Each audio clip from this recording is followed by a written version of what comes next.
Ketika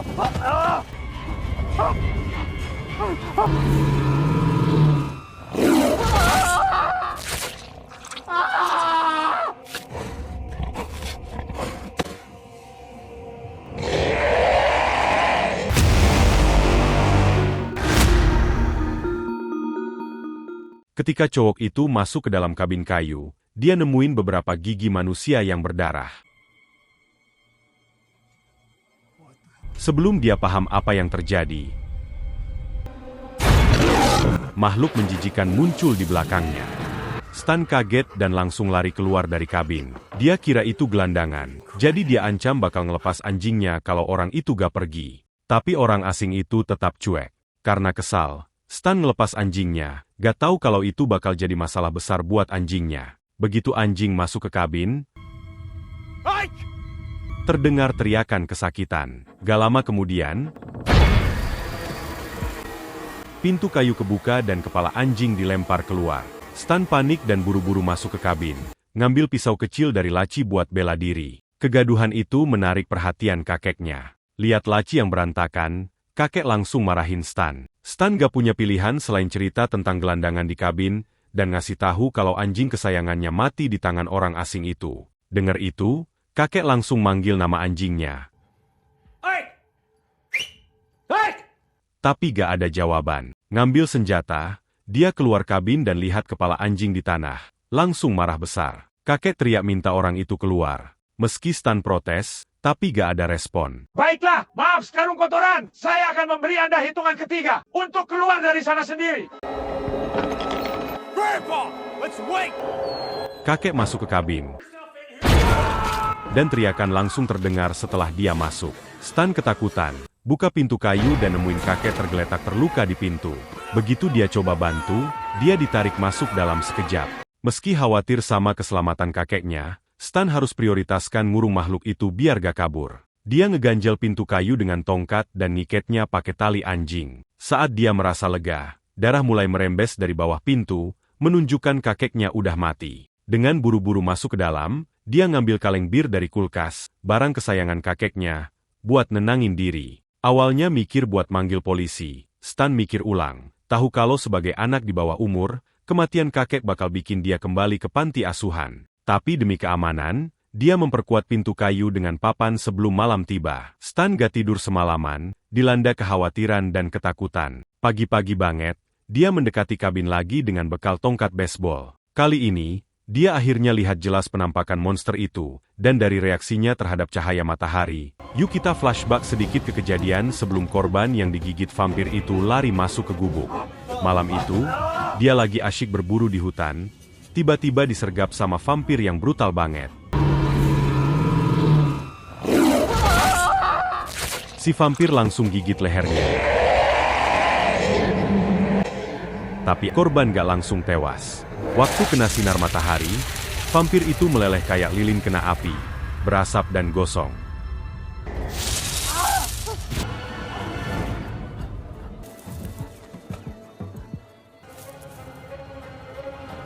Nah, si korban yang panik abis itu langsung kabur masuk ke dalam gubuk buat nyari perlindungan. Dia juga berubah jadi vampir. Sekarang, dia terkurung di dalam gubuk itu, berusaha bertahan sambil berjuang lawan hasrat minum darah yang makin kuat. Jadi, jelas banget kalau makhluk yang ada di dalam gubuk itu sebenarnya adalah si pemburu yang udah jadi vampir gara-gara digigit di hutan dulu. Jelas itu vampir.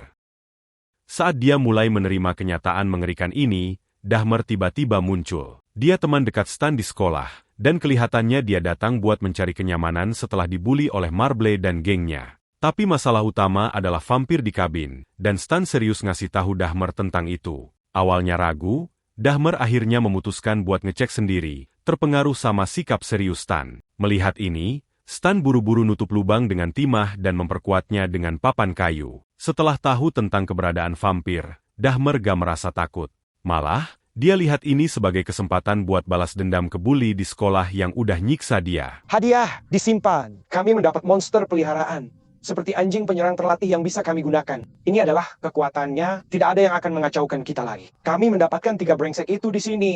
Kami mengirim mereka satu persatu. Bam! Good night, Irene. Tapi Stan langsung menolak ide itu. bilang meskipun bully itu menyebalkan, gak sebanding dengan risiko nyawa mereka. Meski Dahmer setuju buat gak ngejalanin rencana itu, ekspresinya saat pergi menunjukkan emosi yang kompleks. Malam itu, sambil tiduran di tempat tidur, Stan ngelakuin riset mendalam tentang vampir, belajar tentang kelemahan mereka. Begitu matahari terbit, dia duduk di atap dengan bor listrik, ngebor lubang kecil satu persatu. Dengan setiap sinar matahari yang masuk melalui lubang, vampir di dalam kabin teriak kesakitan, mengonfirmasi efektivitas cara ini. Stan masuk kabin, berniat buat ngakhirin si vampir sekali dan untuk selamanya. Tiba-tiba, serif kota kecil mengetuk pintu. Ternyata ada kejadian aneh di peternakan dekat situ. Ratusan kelinci mati misterius, bahkan pemilik peternakan hilang. Karena ada konflik masa lalu antara kakek Stan dan pemilik peternakan, serif datang untuk nyelidikin, curiga ada hubungannya. Tapi Stan gak tahu apa-apa tentang kejadian ini. Buat ngehindarin serif ngungkap rahasia kabin, dia bohong, bilang kakeknya gak ada di rumah dan pakai alasan mau ke sekolah buat ngusir serif. Kemudian, Stan balik ke sekolah dan ketemu lagi sama Marble, si bully. Kali ini, hal-hal memanas, melibatkan Roxy, cewek yang diam-diam disukai Stan, dan berujung pada konflik sengit.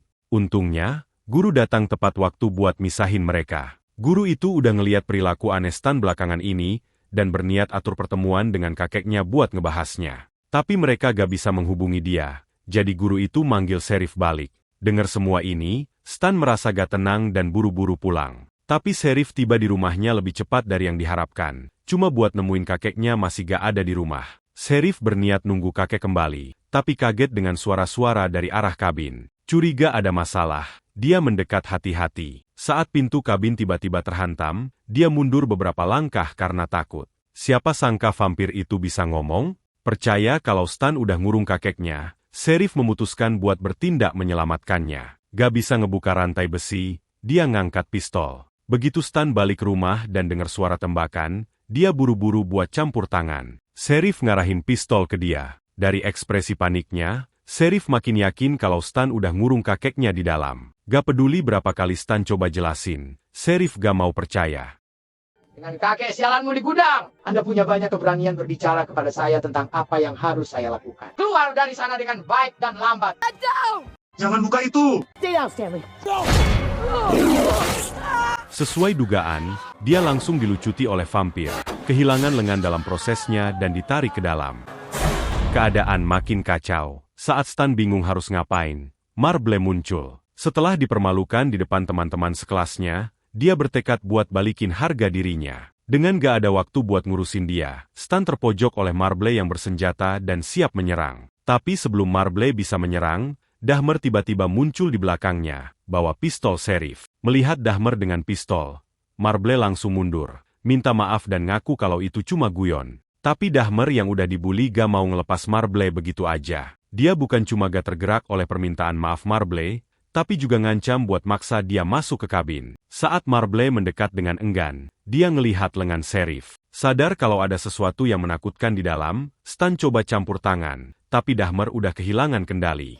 I'm not fucking with you! Dahmer, what's inside that shit? Get in. What the fuck's inside that shit? You wanna get shot? Go inside. Go! Okay, I'm going. Marble yang merasa gak berdaya gak punya pilihan selain nurutin perintah Dahmer. Maybe it's not too late. Maybe we can get him out. I was too late a long time ago, Stan. Stan coba campur tangan, tapi udah terlambat. Stan yang marah ngadepin Dahmer, nuduh dia jadi pembunuh, cuma buat dipukul pingsan oleh Dahmer saat itu juga. Saat dia bangun, yang dia lihat cuma Roxy, dan pintu kabin terbuka lebar. Roxy terkejut, ngeliat lengan di tanah. Sebelum Stan bisa jelasin, dia buru-buru ngambil tongkat kayu dan masuk ke kabin, berharap masih bisa nyelamatin Marble. Tapi yang dia temuin, But where's Bane? Dahmer, where's Bane? Gone, but he's coming back for you. I'm the strong one now. Dahmer udah berubah jadi vampir. Dahmer, please don't do this. You're my friend. You're my best friend. We're not just friends, Stan. We're blood brothers forever. Sementara vampir utama gak ada di luar. Roxy melihat kejadian itu dan teriak ketakutan. Stan mau bilang ke Roxy buat pergi, tapi dia malah jatuh ke tanah karena ditabrak vampir. Cepet-cepet, Dia tusuk pinggang vampir dengan tongkat kayu dan seret keluar di bawah terik matahari. Vampir itu langsung jadi arang.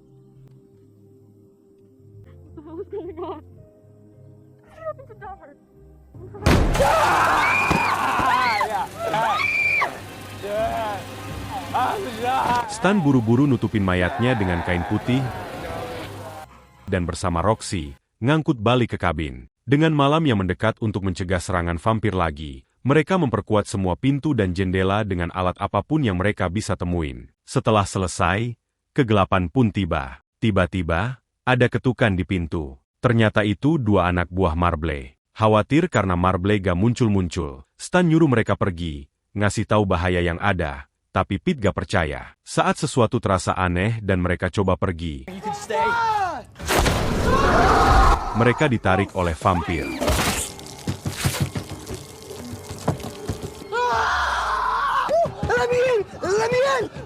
Pete, ketakutan karena apa yang dia lihat, kaget dan Stan gak punya pilihan selain ngasih dia masuk. Gak lama setelah itu, mereka dengar suara dari atap untuk mencegah vampir masuk lewat atap. Mereka buru-buru ke lantai 2 buat nyelidikin, berpencar buat memastikan setiap ruangan aman.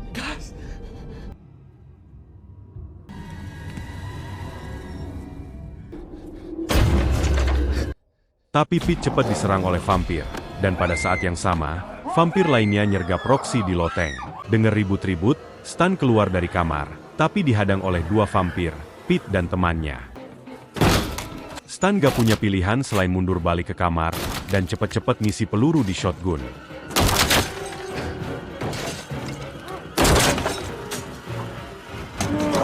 Saat vampir hampir jebol pintu,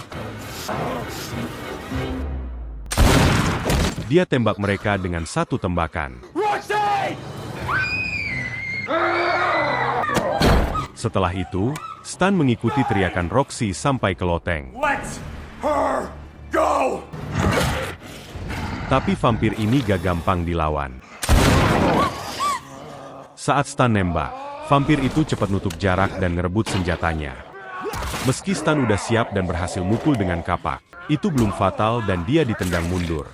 Saat vampir hampir nangkep Stan, Roxy ambil kaleng semprot dari lantai. You die! Not tonight, asshole!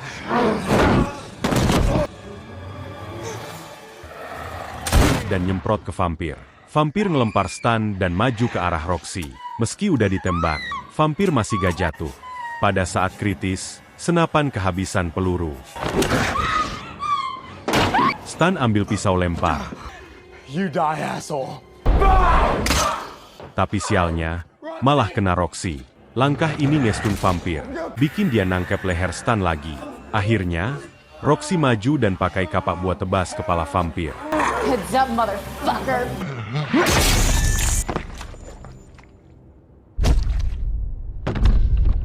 Akhirnya, mereka buang semua mayat dengan cara dibakar di kabin. Dan sejak itu mereka hidup tanpa rasa takut lagi.